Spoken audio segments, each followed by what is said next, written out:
Bienvenidos a la lectura orante con las Sagradas Escrituras. En este día la Iglesia nos invita a escuchar la proclamación del Evangelio según San Lucas, capítulo 19, versículos del 45 al 48. Primer momento, lectura del texto.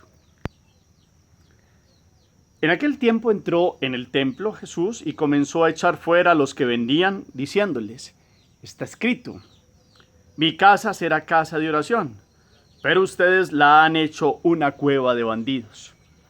Enseñaba todos los días en el templo.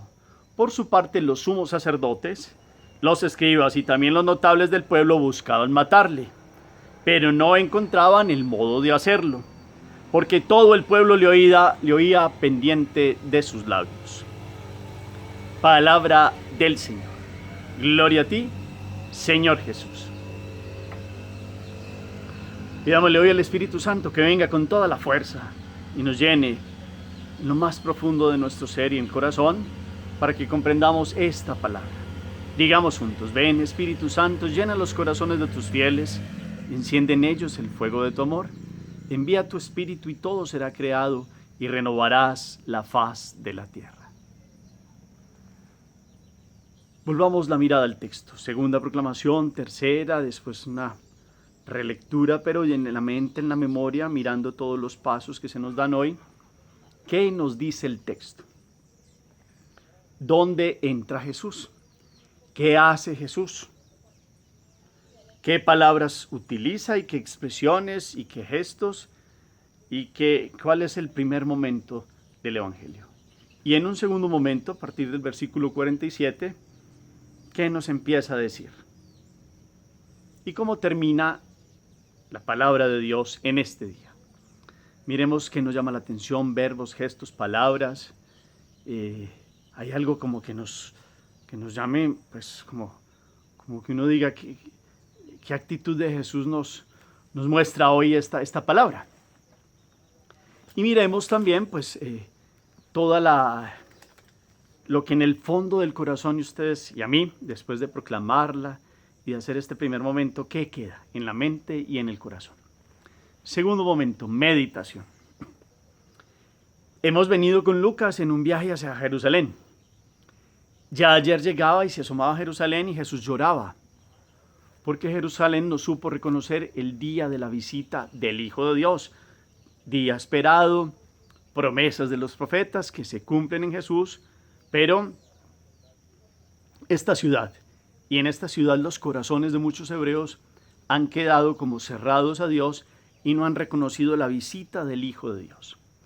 Y uno de esos signos nos lo sigue mostrando Lucas, y Lucas pone en este momento aquel pasaje donde Jesús entra en el templo y ve la situación en que está convertido el templo de Dios, lugar sagrado, se ha vuelto cueva de bandidos.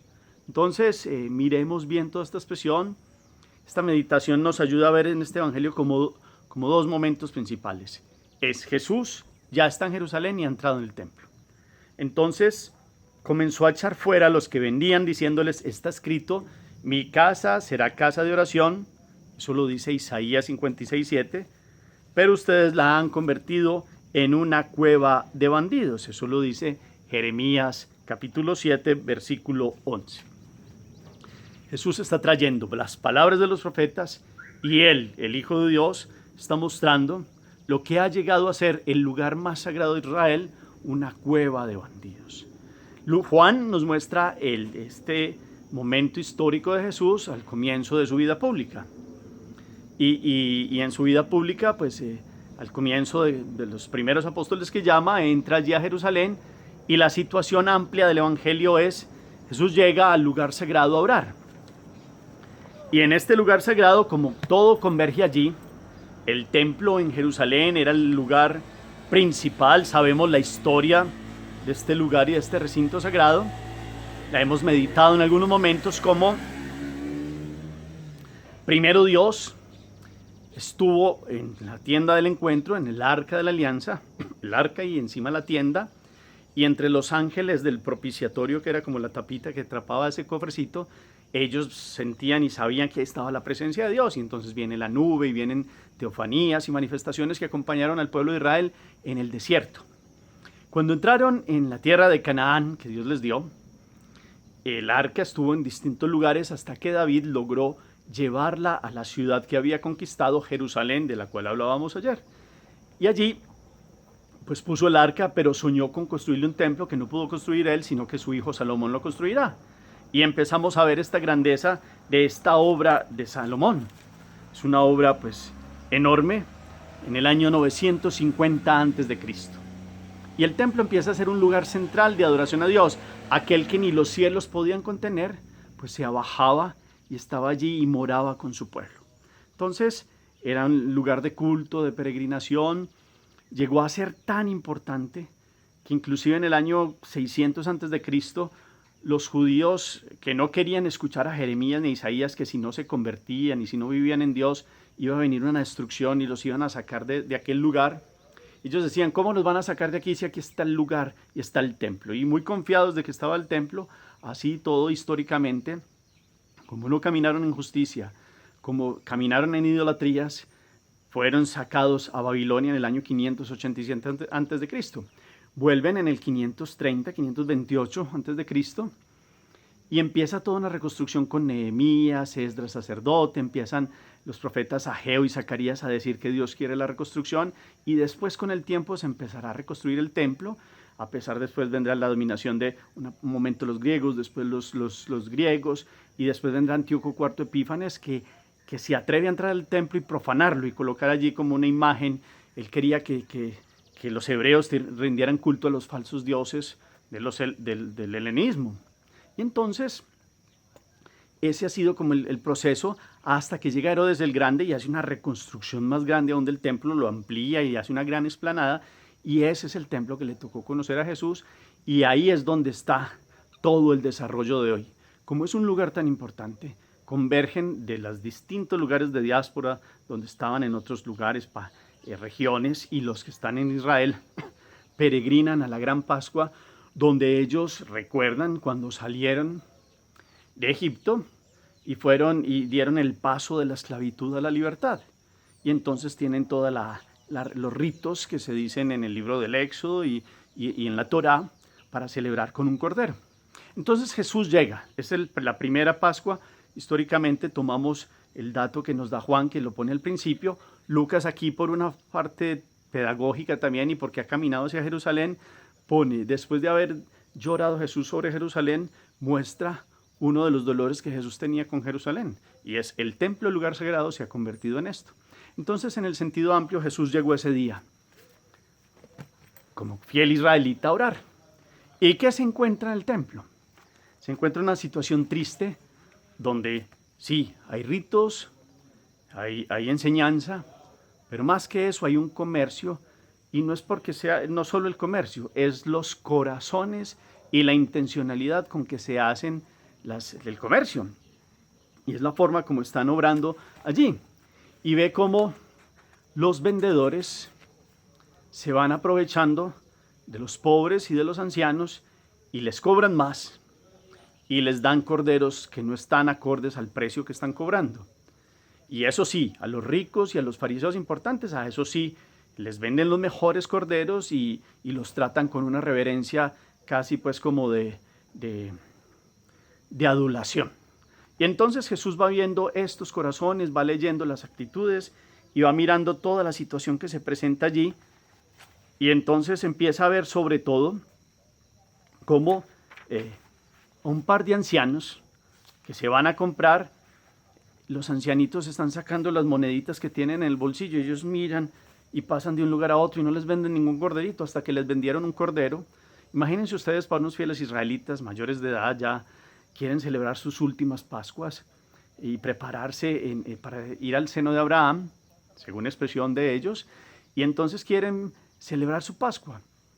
Y se aprovechan de ellos y les dan un cordero, y cuando lo van a hacer, el rito de presentarlo, no se lo aceptan allí. Y entonces ellos vienen a reclamar, y este hombre que les vende los trata mal, los insulta, y entonces Jesús se va dando cuenta de eso. Y Jesús pues toma la vocería, se acerca y empieza a hablar con aquel que los ha engañado y cómo entonces viene a respaldar a estos dos que han sido víctimas de una injusticia. Y Jesús ve que a esos importantes sí les corren y a estos los roban porque no les dan lo que están pagando por el precio del Cordero Pascual. Y entonces empieza allí Jesús y viene el momento fuerte de tumbar monedas. Todas las transacciones había que hacer allí un cambio de monedas y por eso están las mesas para poder comprar corderos y toda la situación de la época. Entonces Jesús ve y lee los corazones. No es solo el comercio, es la forma y la intencionalidad con que se hace y el robo que se da allí en el lugar sagrado. Y aparece la sentencia, esta que hemos escuchado hoy, que es el celo por tu casa me devora, pero han convertido pues la casa de Dios en una cueva de bandidos. Y eso es lo que verdaderamente viene a mostrarnos hoy Jesús de lo que se ha hecho en el templo. Y entonces empieza a hablar fuertemente y enseña a ver que la casa de Dios es verdaderamente casa de oración y no lugar de usura ni de mercado. Y habla fuerte.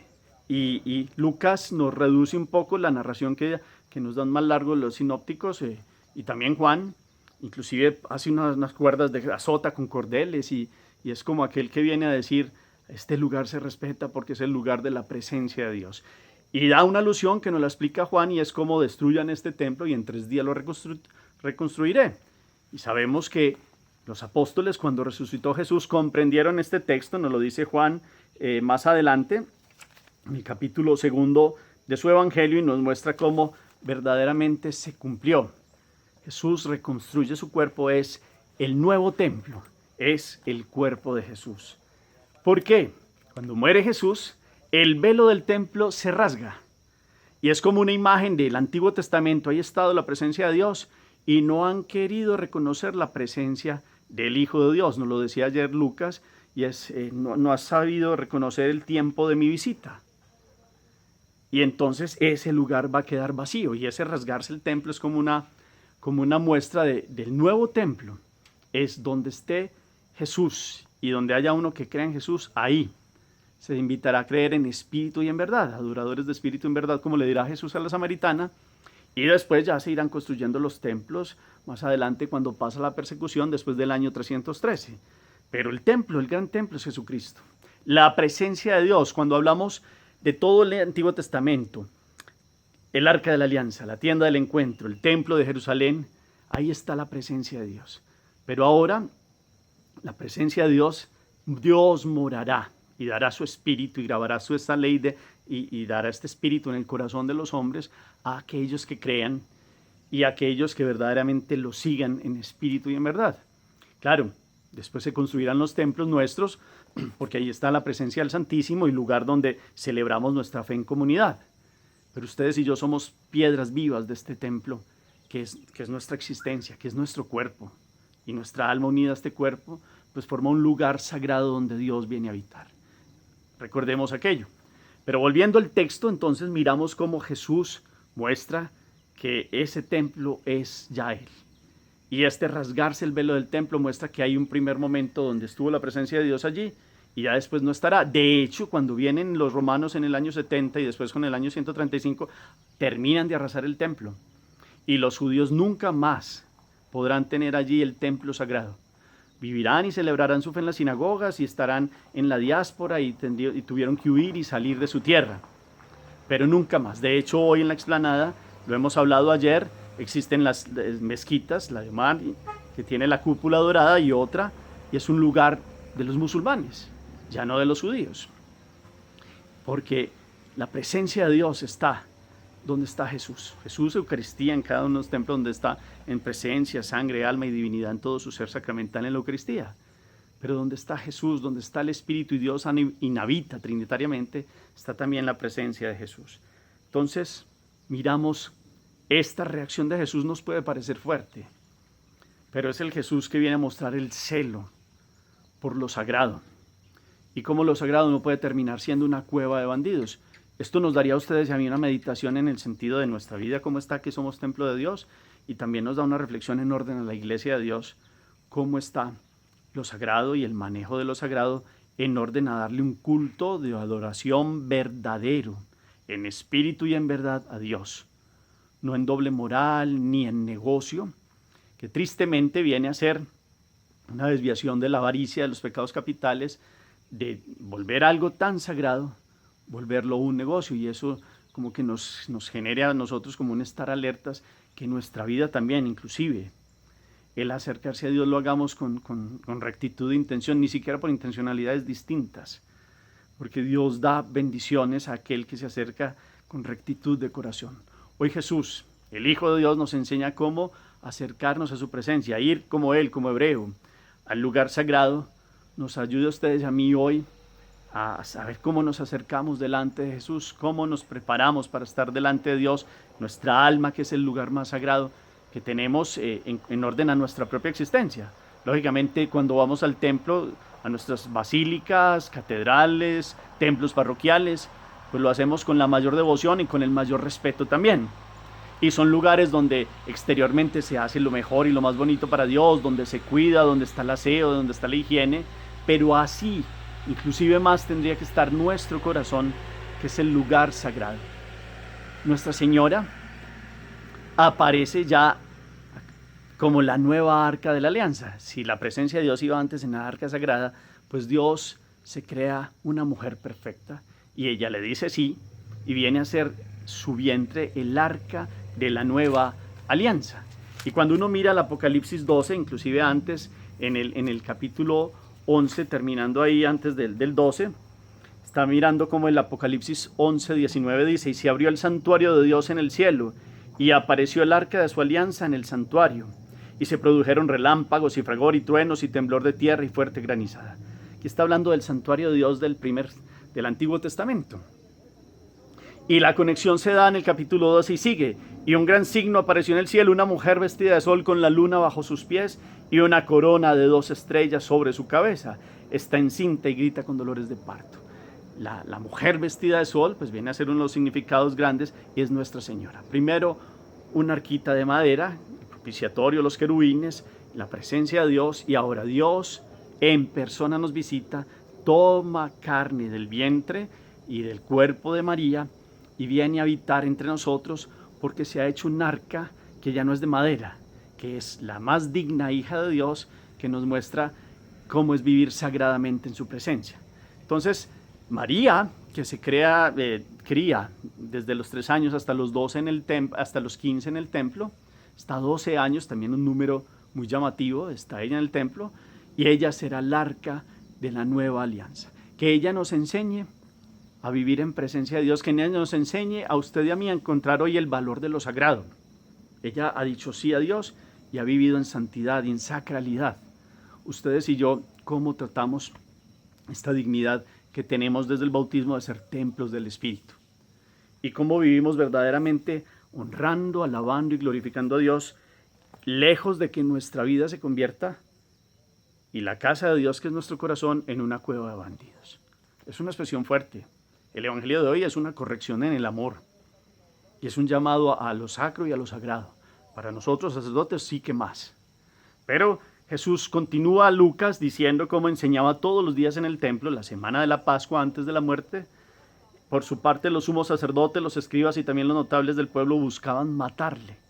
Estaba toda la trama, y es muy llamativo porque Jesús ha tenido momentos en el templo, también en otras celebraciones, en los tabernáculos o en las tiendas, que es una celebración que hacen en octubre, y en otros momentos ha estado en el templo de Jerusalén y le han tratado duro. En esa última Pascua, estos le hacían preguntas capciosas, pero trataban de contenerse porque ellos ya estaban armando el plan para que con Judas Iscariote lo negara, y estaban mostrándose ahí como muy dignos por fuera, pero por dentro tenían toda una trama. Lucas nos lo dice, estaban buscando matarle y no lo podían tomar en el día porque pues, lo hubiera defendido el pueblo y los que querían a Jesús. Por eso prefirieron la noche. Y Jesús inclusive nos dice la palabra, como Jesús les dice que han venido pues por la noche. Ellos son los bandidos, ellos son los que tienen todas esas chanzas, y la han tramado y así lo han capturado para después empezar todo el proceso de la muerte. Pero están en esos días del templo y buscaban, porque todo el pueblo estaba pendiente de sus labios. Por eso no lo pudieron tomar mano en el templo. Allí lo escuchaban y muchos agradablemente decían que verdaderamente era el Mesías. Y estos otros, llenos de rabia, con el corazón duro, que Jesús había llorado por los que eran principales en aquel lugar y tenían el corazón endurecido, y lo que iba a hacer esta ciudad para llevar al Hijo de Dios hasta el lugar del suplicio y de la cruz. Pero hoy vemos entonces este Jesús en el templo, nuestro Señor Jesucristo, y en el templo de Jerusalén como un lugar sagrado. Qué bueno que ustedes y yo podemos meditar hoy verdaderamente esta nueva alianza sellada con la sangre de Jesús.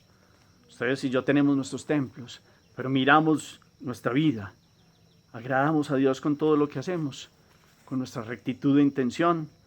Verdaderamente reconocemos que Jesucristo es el dueño de nuestra vida, es nuestro Dios y Señor. Hoy veamos esta actitud de Jesús, que es una corrección, es un llamado al corazón nuestro, al corazón de la iglesia siempre, para que se purifique. Aquí Jesús lo que hizo fue purificar el templo. Pidámosle a Dios que hoy venga y purifique, y con su brazo fuerte, nuestro corazón, y que sintamos que nos hace un llamado de atención en el amor. Y ese signo de volcar mesas y de derrumbar es que Él venga y tire y volque y quite lo que tenga que quitar del corazón, para que purifiquemos la intención, para que purifiquemos nuestra vida delante de Dios, para que comprendamos el valor sacro, sagrado que tiene nuestra vida, el valor sagrado que tiene el cuerpo, al cual le damos de todo, al cual vivimos hasta en relajaciones de muchas cosas, o en el culto al yo y a la personalidad, y resulta que el culto verdadero es a Dios, y lo hacen los humildes y sencillos. Que hoy este Jesús que aparece fuerte, con el dolor de esta Jerusalén, y en Jerusalén el templo, pues nos llame a ustedes y a mí a ubicarnos a la grandeza del ser que nos ha dado, de la existencia y sobre todo de la vida, y la vida en mayúscula nos la da Jesús, pues podamos vivir en su presencia gratamente. Hagamos oración. Bendito sea, Señor, por este día, por esta palabra con la cual nos llenas de tu gracia. Hoy entras al templo, nos muestra Lucas, y tienes el dolor de verlo convertido en la cueva de bandidos. Enséñanos hoy, Señor, a mirar nuestra vida, cómo está el templo de nuestro corazón, y te pedimos perdón si no has estado digno para que tú vengas a morar con nosotros. Y también cómo están nuestra vida de sacralidad, de celebración de la Eucaristía en nuestros templos, de la celebración de la vida de santidad también como comunidad, para que podamos purificar nuestra iglesia, para que esta iglesia cada vez sea más santa, para que con este llamado de atención en el amor todos podamos mirar la intencionalidad con la cual hacemos las cosas, que nuestra vida nunca se vuelva, y sobre todo nuestra fe, un negocio, que podamos apartar de nosotros todo lo que sea injusticias. Tú hoy apareces defendiendo con celo la presencia de Dios en el lugar sagrado. Enséñanos que nosotros somos lugar sagrado donde tú vienes y moras todos los días. Amén. Cuarto momento, la acción. ¿A qué me invita esta palabra? ¿Qué acciones tengo que tomar para que mi vida, mi cuerpo, todo mi ser, mi existencia se vuelva un lugar sagrado donde Dios venga, habite y more? ¿Qué tengo que permitir que Dios venga y derribe de mi corazón y quite para verdaderamente purificar toda mi vida? Coloquen en los comentarios abajo. Gracias por la participación, por todas las generosas y muy buenas expresiones, ideas, oraciones, todo lo que colocan allí. Señor los bendiga, los llene de su paz y de su gracia, en el nombre del Padre, y del Hijo, y del Espíritu Santo. Amén. Feliz día para todos.